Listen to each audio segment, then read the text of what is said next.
안녕하세요. 저는 결혼한 지 1년 된 30대 초반의 가정주부입니다. 남편과는 대학교 졸업반 시절부터 긴 연애를 했습니다. 저희가 아직 결혼을 하지 않았을 당시 남편은 서울에서 혼자 자취생활을 하고 있었습니다. 대학교를 입학하면서 독립을 했고 그 이후로부터 쭉 계속 서울에서 혼자 지냈다고 했어요. 제 주변에도 그런 사람들이 남편뿐만 아니라 여럿 있었기 때문에 그렇게 혼자 자취를 하고 있다는 게 전혀 이상하게 보이지 않았습니다. 하지만 명절이나 방학이 되어도 고향에 내려가기 바쁜 지인들과 달리 남편은 한 번도 본가로 내려가지 않더라고요. 방학 기간은 그렇다 치더라도 명절에는 가족들 생각이 나고 만나고 싶을 법도 한데 늘상 혼자 비좁아 터진 자취방에서 머무는 게 일이었어요. 저희가 연애를 시작한 지 얼마 되지 않았을 때입니다. 설날이 코앞인데 기차표도 안 사고 가타부타 고향에 내려가네 하는 말도 없이 느긋하게 방에서만 지내려는 남편을 보고 제가 부모님 보러 갈 준비 안 할 거냐고 물으니 자기는 안 가도 된다고 하더라고요. 생각해보니 부모님과 통화하는 모습도 제대로 본 적이 없었지요. 혹시나 하는 마음에 조심스레 왜 안 가냐고 물었지만 남편은 저랑 오래 붙어 있고 싶어서 그런다며 능구렁이 같이 말을 돌리더라고요. 저는 당연히 명절 때는 가족들과 함께 보낼 계획이었거든요. 그 사실을 남편도 알고 있었고요. 저랑 같이 붙어 있고 싶다는 말은 그냥 하는 소리라는 걸 순식간에 눈치챘지만 아무래도 제게 말하기 싫은 사연이 있나 보다 싶어서 저도 그땐 더 이상 캐묻지 않았습니다. 그때는 남편이랑 결혼까지 하게 될 줄 몰랐기 때문에 이것저것 꼬치꼬치 따지려고 들지 않았거든요. 그렇게 쭉 연애를 해오다가 우리 둘 사이에 본격적으로 결혼 이야기가 나오기 시작하면서 문득 그동안 남편이 한 번도 부모님을 뵈러 고향에 내려가지 않았다는 점이 마음에 걸리더라고요.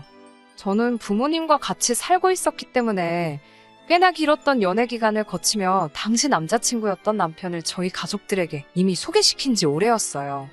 저희 부모님께서도 남편을 꽤나 마음에 들어 하셨기 때문에 명절날 매번 자취방에서 혼자 보내는 남편을 부모님께 소개시켜준 이후부터는 명절날 저희 가족들과 같이 시간을 보내던가 했었거든요. 그런데 남편은 그동안 부모님을 찾아뵙기는커녕 저를 소개시켜준 적도 없었으니까요. 전화통화라도 한번 시켜줄 법도 한데 남편은 매번 나중을 기약하면서 자기 부모님에 대한 이야기를 꺼려한다는 느낌을 받았었거든요. 결혼 이야기가 오고 가는 와중인데도 말이에요. 그래서 이번만큼은 그 이유를 확실히 알아야겠다 싶었습니다. 혹시 남편에게 돌아갈 고향이 없다거나 부모님이 안 계신다던가 하는 생각이 들기도 했거든요. 남편이 저러는 게 무언가 사정이 있다고는 눈치를 채고 있었지만 언제까지 남편이 말을 해줄 때까지 기다릴 수가 없었어요.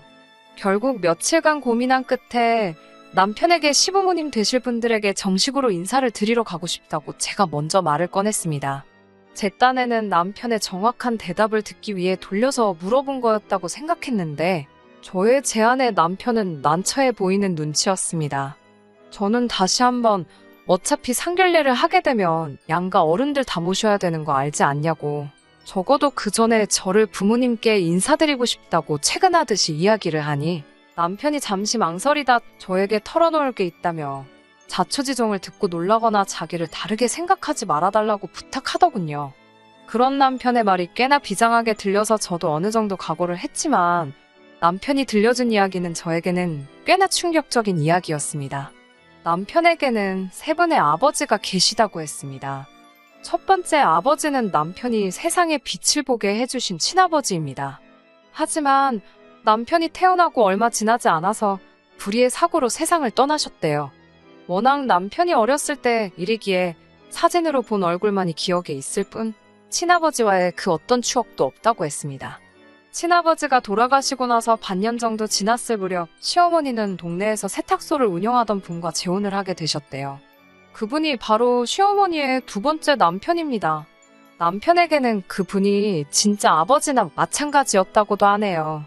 어머님이 재혼을 하고 얼마 지나지 않아서 두 분 사이에서 남자아이가 태어나면서 남편에게는 소위 배다른 형제가 생겼다고 합니다. 비록 이복 형제이기는 했지만 남편이 아버지에게 차별받거나 한 적 없이 두 형제 간의 사이도 좋았다고 하더라고요. 하지만 남편이 중학교를 졸업할 무렵 두 분은 이혼을 하시게 되었다고 했어요. 아버지와의 관계도 좋았고 형제끼리 우애도 돈독했다고 했는데 어쩌다 이혼을 하게 되신 거냐 물어보니 남편은 말을 이어가야 하나 말아야 하나 잠시 고민을 하는 듯 보이더니 어차피 결혼해서 살다 보면 알게 될 일인데 숨겨봤자겠지라며 나머지 이야기를 해줬습니다. 시어머니는 아주 못된 버릇이 있었는데 그건 바로 남의 물건에 손을 대는 거였대요. 두 번째 아버지가 세탁소를 운영하셨다고 했잖아요. 손님들이 가끔씩 비싼 옷을 맡기거나 했는데 어머님은 이를 돕는 척 세탁소에 나가서 가끔씩 손님들이 맡겨놓은 옷을 몰래 빼내와서 입고 다니거나 하셨다네요. 그것 말고도 동네 마트나 백화점 같은 데서도 필요하지도 않은 물건을 슬쩍 집어오는 등 그런 식의 작은 사건 사고가 많았다고 하더라고요. 아버지도 어머니가 손님들이 맡겨놓은 옷을 입고 다니는 걸 알고 있었지만 한동안 그걸 문제로 별다른 사고가 없었기 때문에 그냥 묵인해 주시고 계셨답니다. 그러다 하루는 세탁소에 온 손님이 잠시 자리를 비운 사이에 손님이 깜빡 두고 나간 핸드백에 손을 댔고 그 장면을 그대로 들켜버리는 바람에 결국 경찰서까지 가는 일이 발생한 거예요. 결국 동네의 시어머니에 대한 안 좋은 소문이 파다하게 퍼지면서 그 전까지는 별일 없었던 손님이 맡긴 옷을 입고 다니는 등의 사실까지 다 들키게 되었다네요. 소문이 퍼져나가는 건 상상 이상으로 빨랐고 원래도 좋은 일을 하신 건 아니지만 소문이 꼬리에 꼬리를 달아가며 확대되면서 결국엔 아버지가 하시던 세탁소가 문을 닫는 지경에 이르게 되었고 그 일을 계기로 결국 두 분은 헤어지셨답니다. 아버지와 남편의 배다른 동생은 다른 지역으로 이사를 가게 되었다고 해요. 그래도 그때 아버지께서는 남편에게 원한다면 같이 가겠냐고까지 물어봐 주셨답니다. 하지만 남편은 시어머니의 행동에 죄책감을 느꼈고 아무리 미워도 하나뿐인 어머니였기에 차마 어머니를 혼자 두고 떠날 수 없었답니다. 결국 아버지를 따라가지 못했고 지금까지 연락만 주고 받고 있다고 했습니다. 자기는 그 분을 진짜 아버지라고 여기고 있기는 하지만 어머니가 서운해하실 게 마음에 걸려 연락 정도만 주고받을 뿐 그 이후로 찾아뵙거나 한 적은 없다고 하더라고요. 그러다 남편이 서울에 있는 대학에 합격하면서 서울로 올라오게 되었고 어머니는 고향에 혼자 남게 되셨다고 해요. 처음 서울에 혼자 올라오고 나서도 남편도 다른 친구들처럼 명절이고 휴가면 내려가서 어머님을 뵙고 오곤 했었답니다. 그리고 남편은 군대에 입대를 하게 되었는데 군복무를 하는 동안 어머님께서 7살 어린 남자와 세 번째 결혼을 하게 되셨다는 소식을 접했다고 해요. 그리고 남편은 어머님의 세 번째 재혼을 기점으로 어머님이 계시는 고향에 내려가는 일을 멈췄다고 했습니다. 하지만 그건 남편의 선택이 아니었다고 해요. 군복무를 마치고 원래는 복학할 때까지 어머님과 같이 시간을 보내려고 했는데 그쪽 남자가 자기를 워낙에 불편해했다고 하더라고요.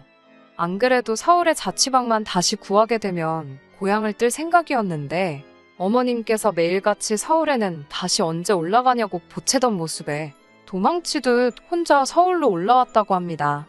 자취방을 새로 구하고 맞는 첫 번째 추석날 고향에 내려갔는데 어머님께서 그쪽 집에서 워낙 자기를 불편해하니 명절 때에도 특별히 오지 않아도 된다는 식으로 말씀을 하셔서 그 이후부터는 고향에 내려가지 않았다고 하네요. 그래서 남편은 자취 생활을 이어가면서 어머님을 보러 한 번도 내려간 적이 없던 것이었고 그러는 와중에 저랑 만나게 되었고 결혼을 약속하기까지 되었다는 말이었습니다. 드라마 같은 남편의 가정사를 듣고 나니 남편이 안쓰럽기도 했지만 한편으로는 혼란스러웠습니다. 분명 남편이 잘못한 건 하나도 없었지만 가정사가 복잡한 남자와의 결혼이라니 결단을 내리기가 쉽지 않았습니다. 그동안 남편이 저에게 보여준 모습은 정직과 성실 그 자체였지만 옛말에 피는 못 속인다고 했으니 찝찝한 마음이 들었던 것도 사실이에요. 하지만 남편은 그런 제 고민을 눈치채기라도 했는지 결혼을 하더라도 시어머니와의 왕래는 거의 없을 것이며 있다고 해도 저에게 어떤 피해도 가게 하지 않을 테니 자기만 믿고 따라와 달라고 하더라고요. 이미 어머니와 왕래가 없는 지도 벌써 몇 년째인데 결혼을 하더라도 어머니 쪽에서 자기를 워낙에 불편해하고 있으니 결혼을 하더라도 자기 가족들과 엮일 일은 거의 없을 거라면서요. 그렇게 저는 남편과 결혼을 하게 되었습니다. 실제로 남편의 말처럼 결혼식을 올리기까지 남편이 말한 대로 시어머니와의 그 어떤 충돌은 없었습니다. 불편을 겪은 일이 아예 없지는 않았어요. 상견례 당시에 시어머니의 태도에 약간 실망스러운 부분이 있었어요. 아들의 결혼을 축하해준다기보다도 혹시 결혼을 장사로 생각하시는 건가 싶을 정도의 태도로 일관하셨습니다. 아들의 결혼식에서 가장 큰 관심사가 본인이 갖고 싶었던 명품 가방을 예단으로 꼭 받아내겠다 하시는 소리였으니 말 다 했죠.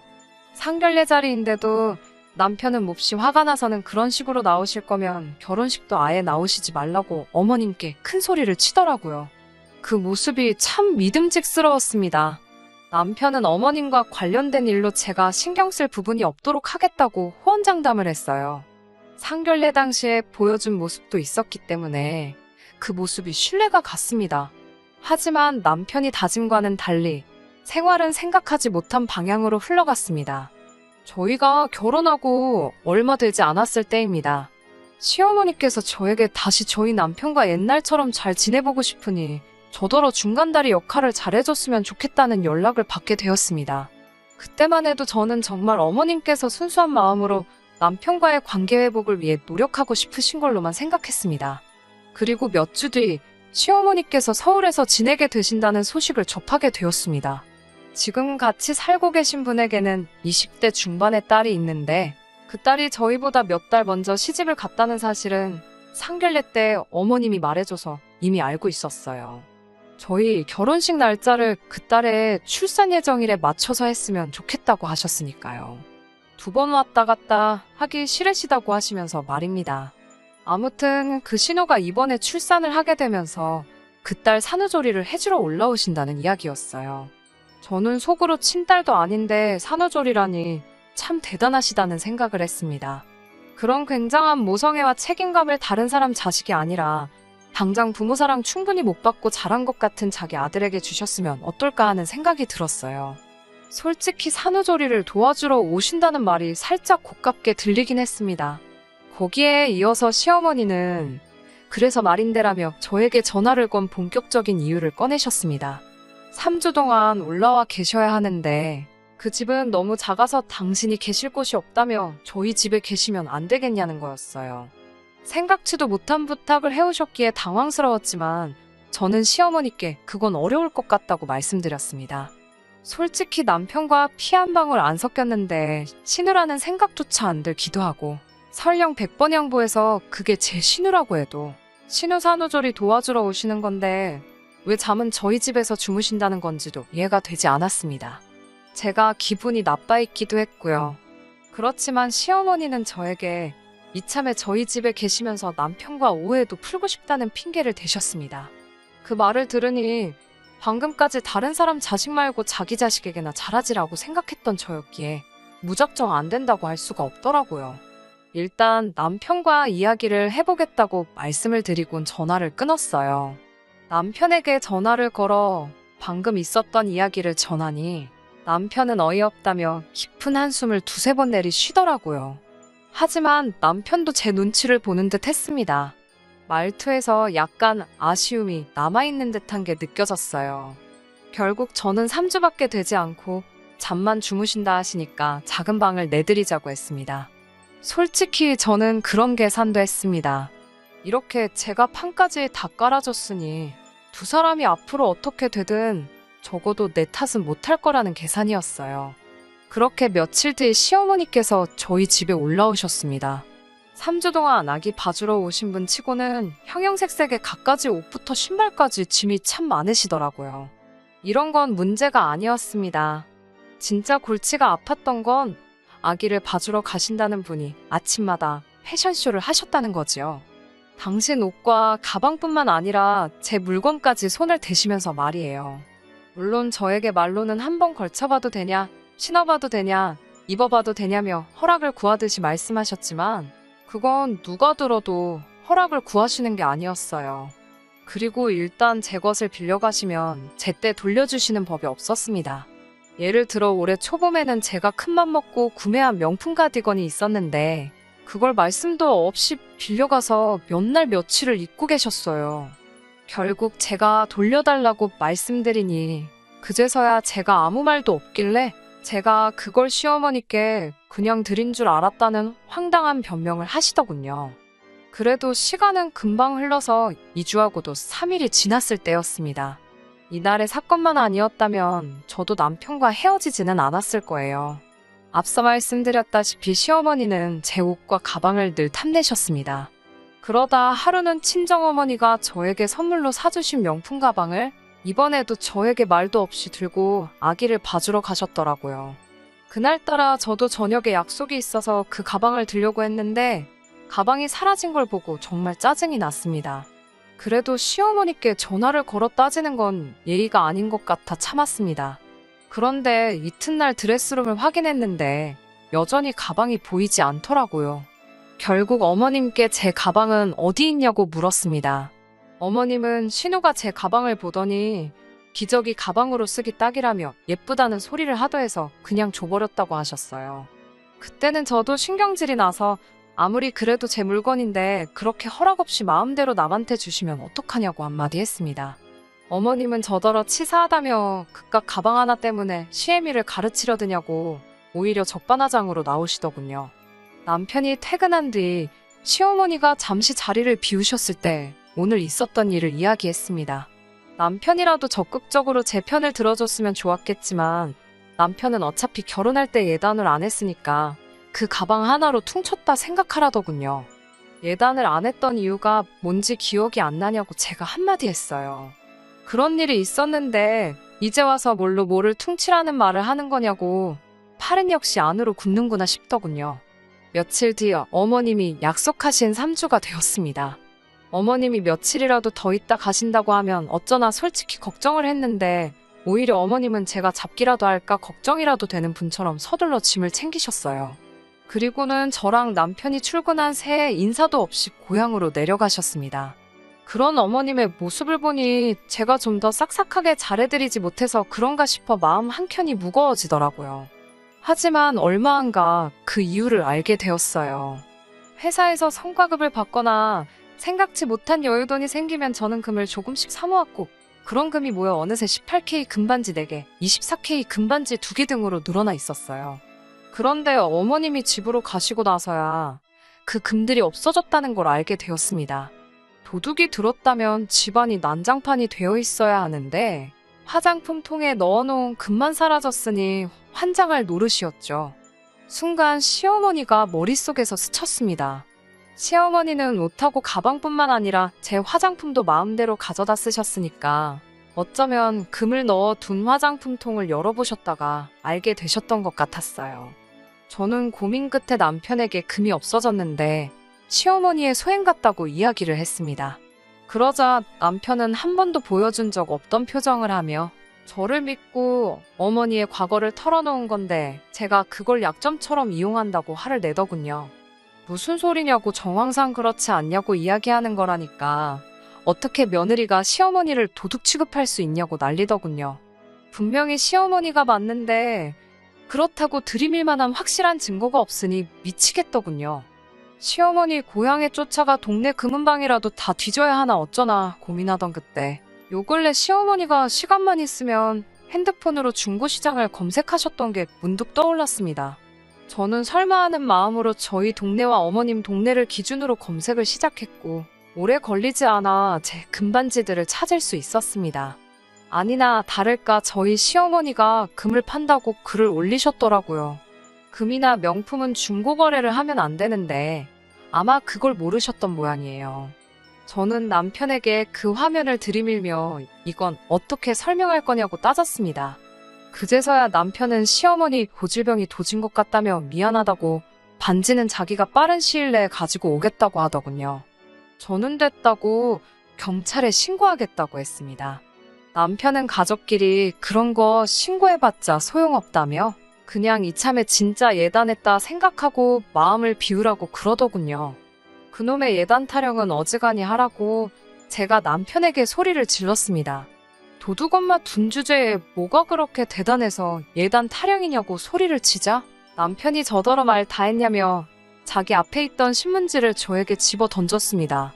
이거 폭행죄로 내가 신고할 수 있다니까 마음대로 하라더군요. 무슨 친족 쌍도레인지 뭔지를 거들먹거리길래 제가 혼인신고도 안 했는데 친족 좋아한다고 비웃어줬습니다. 그 길로 저는 짐을 챙겨 친정으로 가 그간 있었던 일을 모두 털어놓았습니다. 친정 부모님은 지저분한 일은 빨리 털어버리는 게 좋다며 빨리 변호사부터 알아보라고 하시더군요. 그렇게 저는 변호사의 도움으로 손해배상 청구를 먼저 시작했습니다. 시어머니와 남편 때문에 이 혼인이 파탄났기에 위자료와 결혼식 비용에 들어간 돈을 청구했지요. 위자료 1,000만 원, 결혼식 비용 1,000만 원 그리고 시세에 맞춘 금값으로 손해배상을 해주면 절도죄로 형사고소는 하지 않겠다고 했습니다. 솔직히 하루라도 빨리 남편이나 시어머니와 관계를 끊고 싶었기 때문에 저도 일을 복잡하게 만들고 싶지도 않았거든요. 남편은 저더러 완전히 날강도라며 울분을 토했지만 결국 지를 낳아준 엄마라서 그런지 저에게 3,000만 원을 건넸고 이걸로 합의하자고 하더라고요. 평생을 행복할 줄 알았던 결혼 생활이 이렇게 허무하게 끝나게 된 것에 대해 슬펐지만 그래도 더 지저분하게 끌지 않아서 다행이다 생각했어요. 대학 시절부터 횟수로만 따지면 10년이 가까운 세월을 함께한 사람입니다. 그 10년에 가까운 세월 동안 자기 어머니 찾아보러 한 번을 가지 않았던 남편이었는데 이렇게 단 몇 달 만에 어머니에 대한 마음이 바뀔 거라고는 생각조차 해본 적이 없어요. 그만큼 천륜이란 건 저버리기 힘든 게 아닐까 하는 생각도 드네요. 좁아터진 자취방에서 혼자 외롭게 명절을 보내던 남편을 동정했기에 제가 할 필요도 없던 오지랖을 부려 이 사단을 낸 게 아닐까 싶기도 해요. 하지만 어차피 그렇게 싫어했던 어머니일지라도 남편에게는 언제나 저뿐만 아니라 다른 걸 제쳐두고도 1순위였던 거였지요. 이 일이 아니라 나중에 무슨 일이 있었어도 남편은 제가 아닌 어머님을 택했을 거예요. 차라리 혼인신고도 하기 전에 이렇게 일찍 갈라서게 돼버린 것이 오히려 저한테는 더 잘된 일일지도 모르겠네요. 금이야 다시 사면 되는 거고 돈이야 다시 벌면 되는 거지만 이미 한번 깨져버린 부부간의 신뢰는 다시 붙여버릴 수 없는 것이니까요. 남편은 어차피 회사나 기반이 다 서울에 있기 때문에 엄마 따라 고향으로 내려가진 않았습니다. 저한테 이렇게까지 해야만 했냐며 아직도 이 모든 일의 원흉이 저라고 생각하더라고요.